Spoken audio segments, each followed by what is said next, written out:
So, Janice, it's a pleasure to have you here in these Artist Talks conversations. I've been watching the videos of the labs that you have been part of, which is the lab 33, which is affirmative actions, and also the lab 43, kind of violence.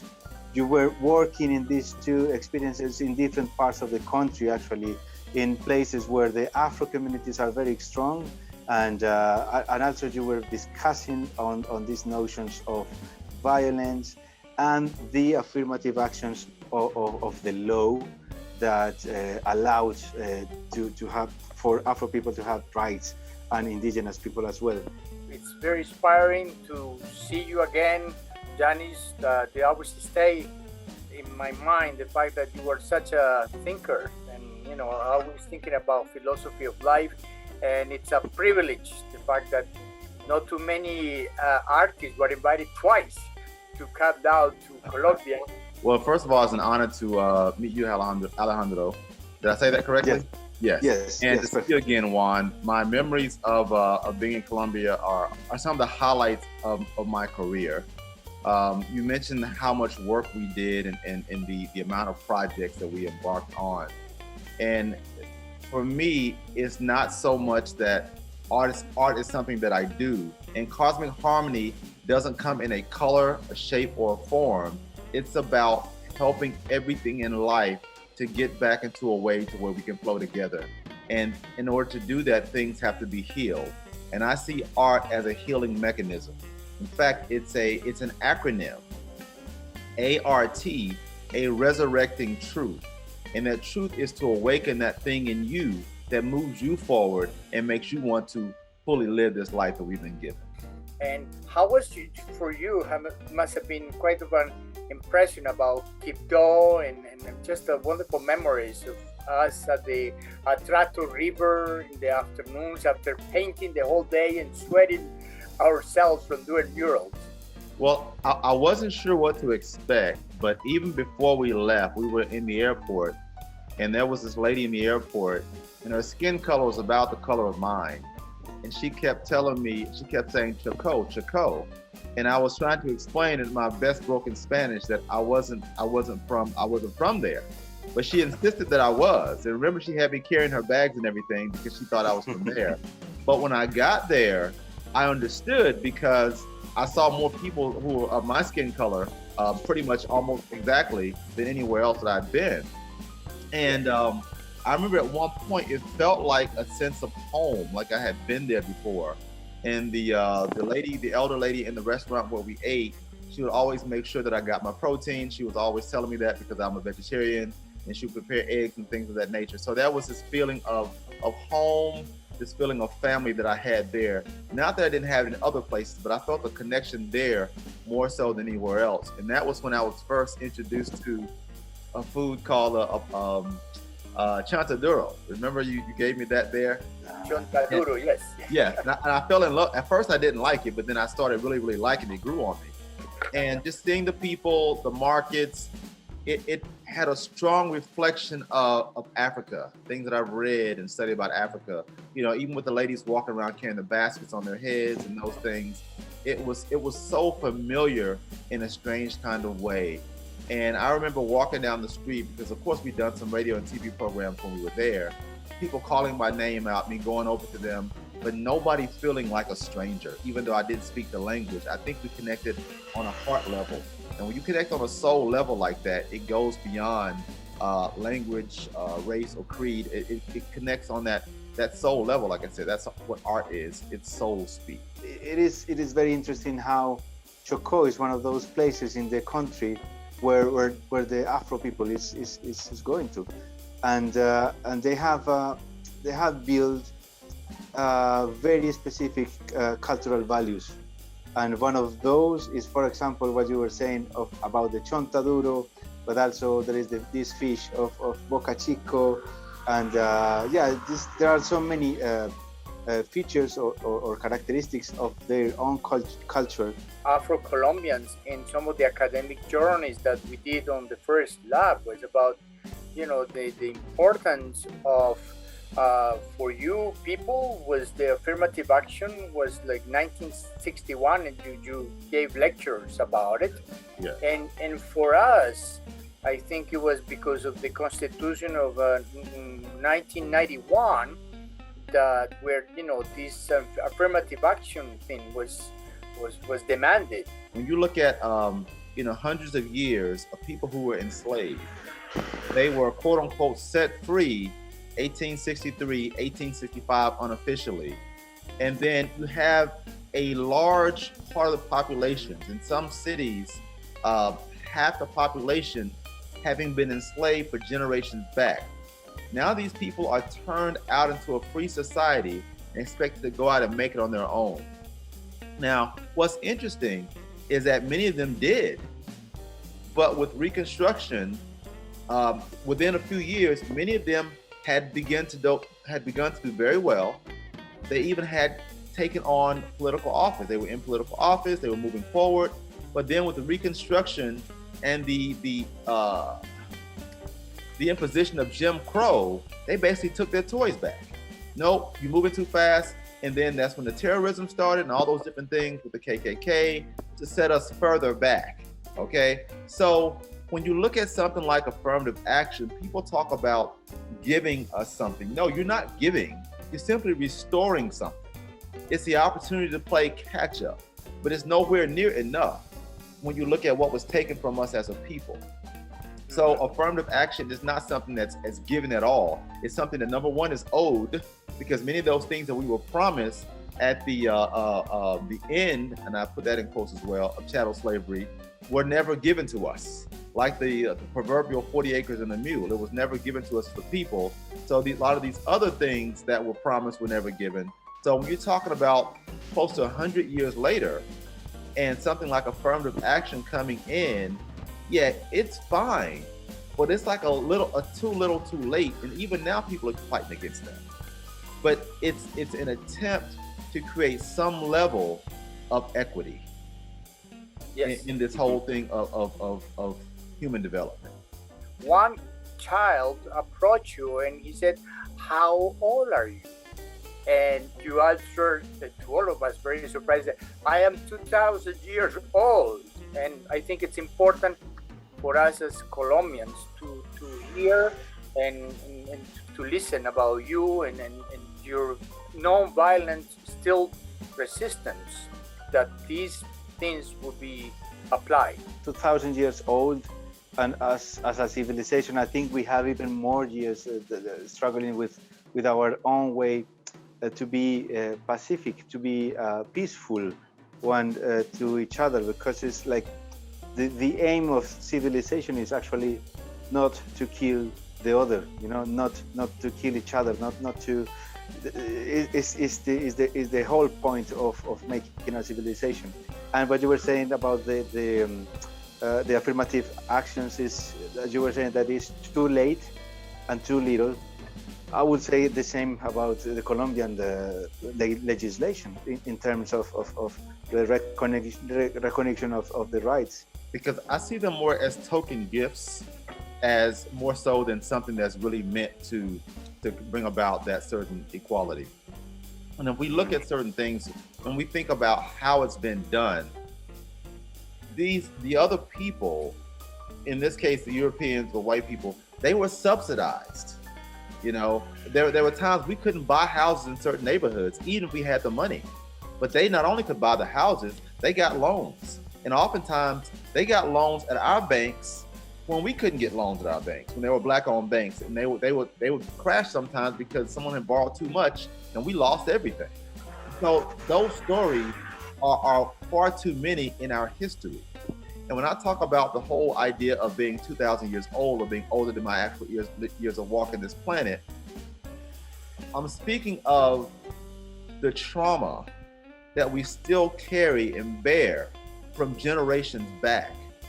That cell memory, that DNA memory, that collective memory that we carry with us.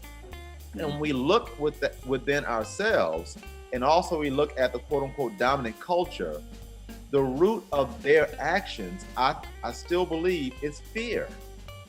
Mm-hmm. Fear that ones that they have subjected for years will rise up and do the same thing because they have not taken the time to get to know who we are. It's almost like if you walk in a room and it's totally dark, yes, you will have fear because you're not sure what's there, what you're going to run into, what's going to attack you. But once you bring in the light, and the light is truth, the truth about history, the truth about all of this stuff. And once you shed light in that room, you can see it much more clearly, and a lot of that fear would dissipate. When they realize that we have way more to offer than what we're trying to take away, which we're not trying to do to it. We've always been adding to this place. Even when we were as chattel slaves, we were adding to this country. And once slavery was ended in that sense, we continue to add to this country. So if they would look back, if people would look around and say, okay, how can we utilize all of us, all of the diversity? And I oftentimes compare that to my paint palette. I need all of those colors to end up with the masterpiece. But people's fear caused them to react in violence and things like that that's going to, once again, try to keep people subjected. And that never works long term. It's not sustainable. That's true. Well, I'm glad that we introduced in that lab also our indigenous people, the natives of America, and because I think that the Constitution demanded that not only the Afro-Colombians, but also our indigenous Colombians, that they should try to be aware of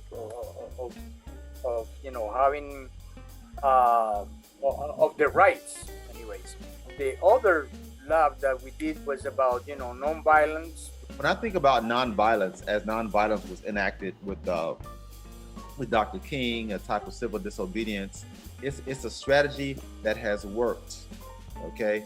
But a nonviolent strategy only works when the society has a conscience.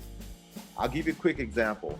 If I were to go right now into an area where there were, say, wild dogs, okay?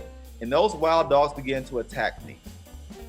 No matter how nonviolent I am, it's not going to appeal to their conscience because they're not elevated to that level. And so I see it as a strategy, but not necessarily a way of life, because if I'm in my home, as a man, I admit, if I'm in my home and someone comes in with the intent of destroying my family, I will defend my family. And that's not just something of my decision, so to speak, but that's life.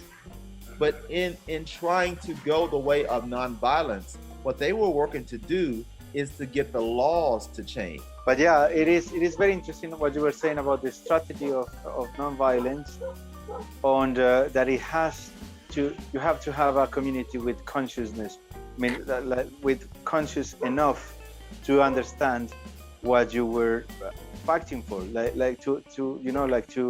to get the idea. And that's why you were, like, the metaphor you bring about the light, to turn on the lights with education and with information. And I think arts, we inherit art as well as a tradition. Yeah, I think it's part of the strategies.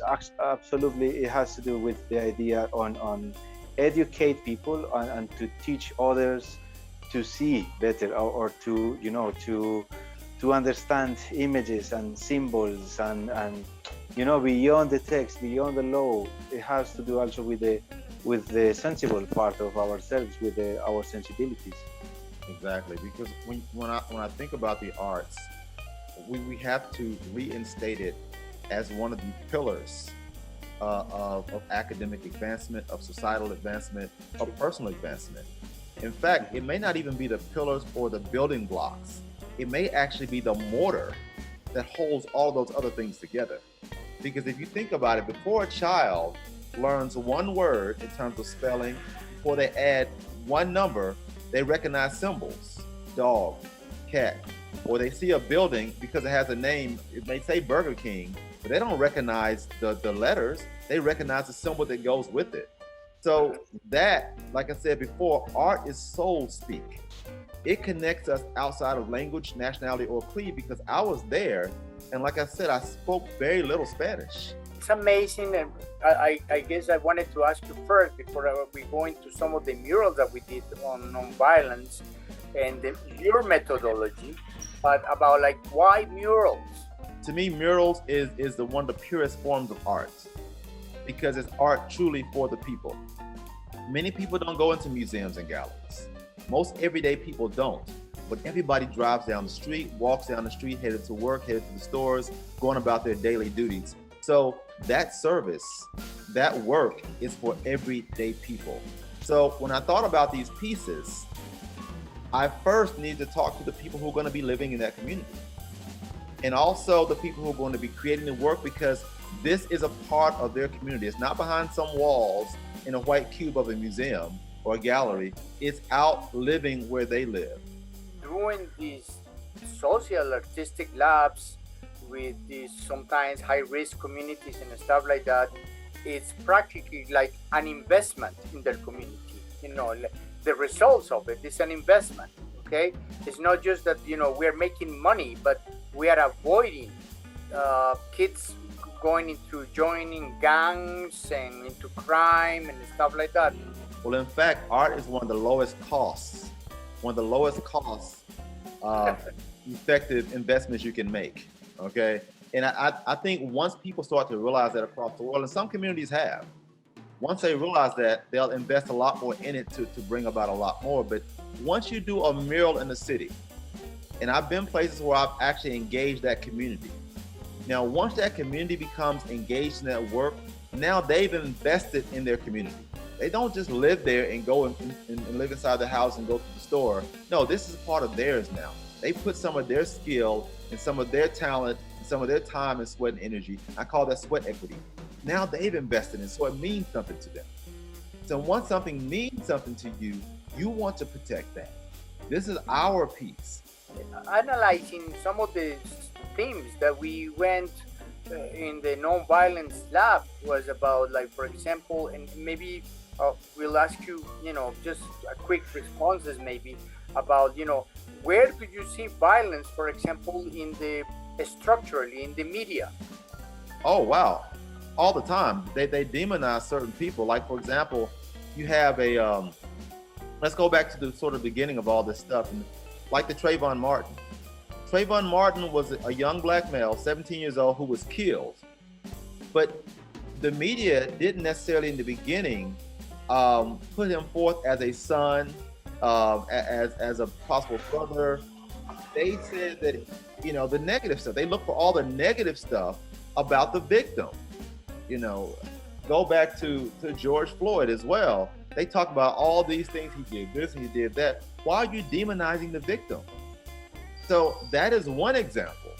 And most of the times when they're demonized, it's primarily against people of color, because oftentimes when someone white does that, and this is being totally honest, they'll say, oh, it's because of mental illness, or because they were dealing with this or dealing with that. They begin to excuse away the actions rather than pin those same titles on them that they do to people of color. Okay, and in reference, like for example, I mean, as we, you know, once we do the editing of this video, there will be some images accompanying our talk, you know. But for example, in reference to bullying. Oh, bullying. Oh, that's done all the time on the news.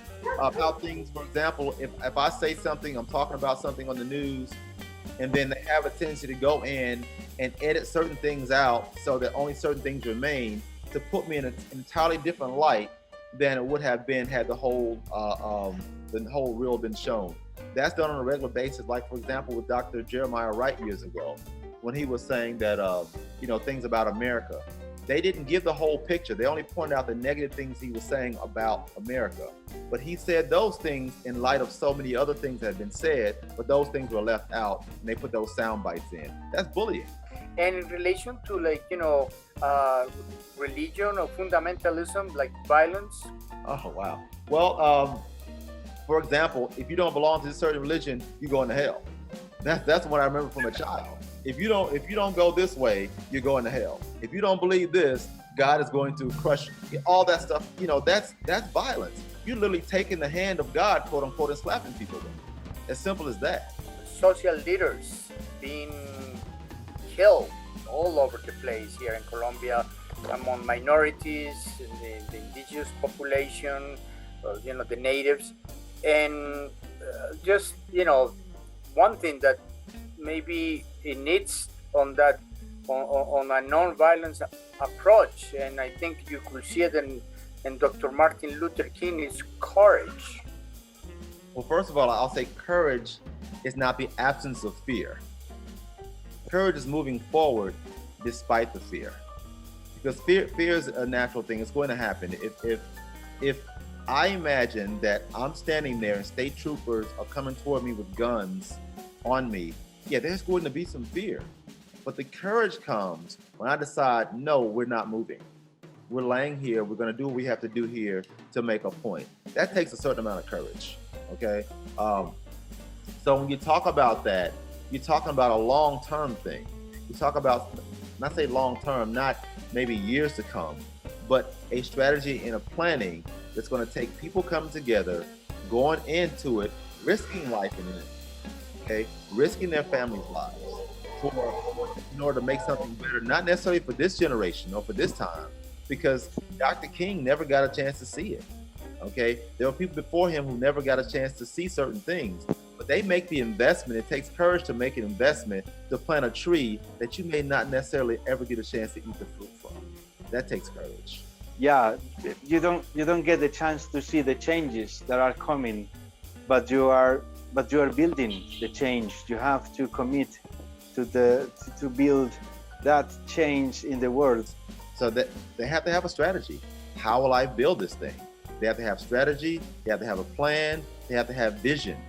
They have to be able to see the thing before they create the thing.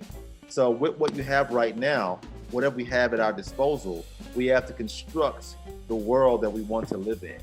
I may not finish, but we have to prepare the next generation, which is why art is so important on that younger level, because they learn how to strategy, they learn how to strategize, they learn how to envision and bring about things. Yeah, well, Jahni, thank you so much. Thank you very much.